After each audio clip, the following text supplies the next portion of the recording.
উদং কলহটো চীন দেশৰ কথা। চীন দেশৰ ৰজা ইউহানৰ কোনো পুত্ৰ সন্তান নাছিল।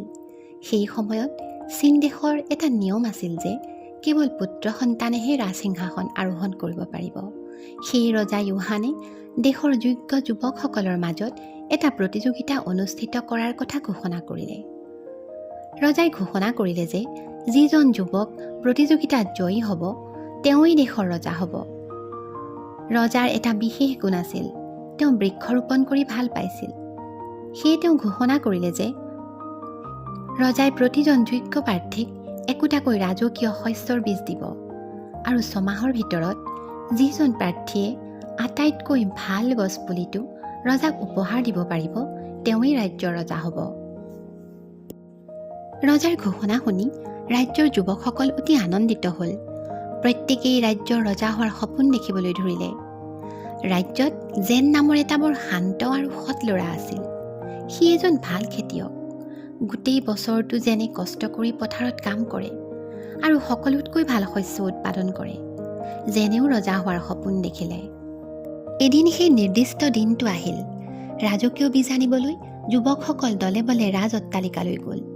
প্ৰত্যেকেই নিজৰ নিজৰ শস্যৰ বীজ লৈ আনন্দ মনেৰে ঘৰলৈ উলটি আহিল।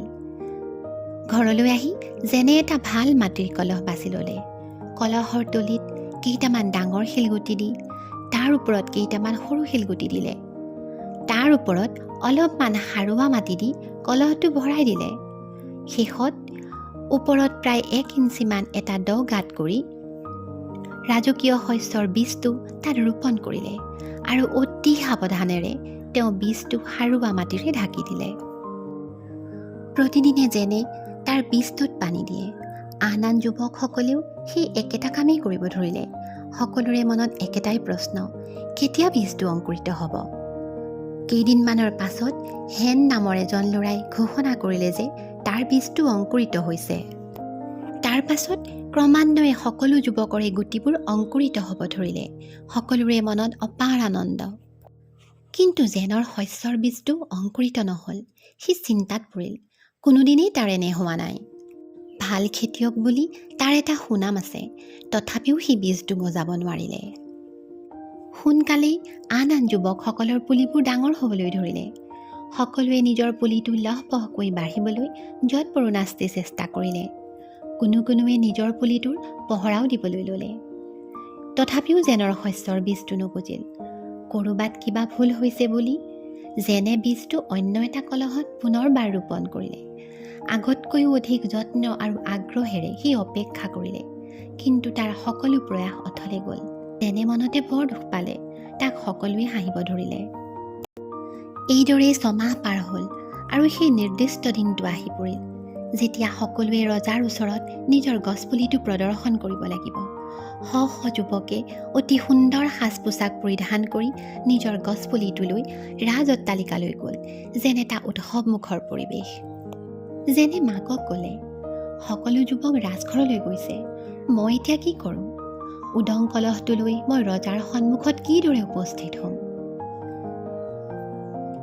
দেউতাকে ক'লে, তোমাৰ কলহটো যিদৰে আছে সেইদৰেই ৰজাৰ ওচৰলৈ লৈ যোৱা।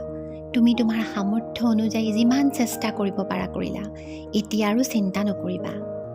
লাজে অপমানে যেনে নিজৰ উদং কলহটো লৈ ৰাজ অট্টালিকা পালেগৈ। সি অন্য যুৱকসকলৰ লগত একেলগে শাৰীত থিয় দিলে। ৰজাই সকলোৰে গছপুলিবোৰ পৰীক্ষা কৰাৰ পাছত জেনৰ ওপৰত চকু পৰিল।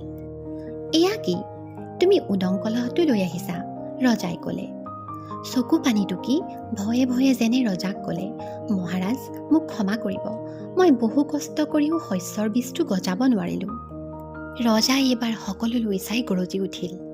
মই এটা কথা বুজি পোৱা নাই, আন যুৱকসকলে বীজবোৰ কেনেকৈ গজাব পাৰিলে? মই সকলোকে দিয়া বীজবোৰ আগতেই সিজাই লৈছিলোঁ। সেইবোৰ বীজ কেতিয়াও গজিব নোৱাৰে। জেনৰ বাহিৰে সকলোৱে অসৎ উপায় অৱলম্বন কৰিছা।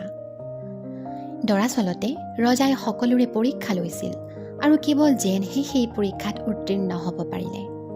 কথামতেই জেনক পৰৱৰ্তী ৰজা ঘোষণা কৰা হ'ল। জেনৰ শাসনকালত প্ৰজাগণে সুখে শান্তিৰে দিন অতিবাহিত কৰিলে। সাধুটোৰ পৰা আমি সততাৰ এটা সুন্দৰ নিদৰ্শন পালোঁ।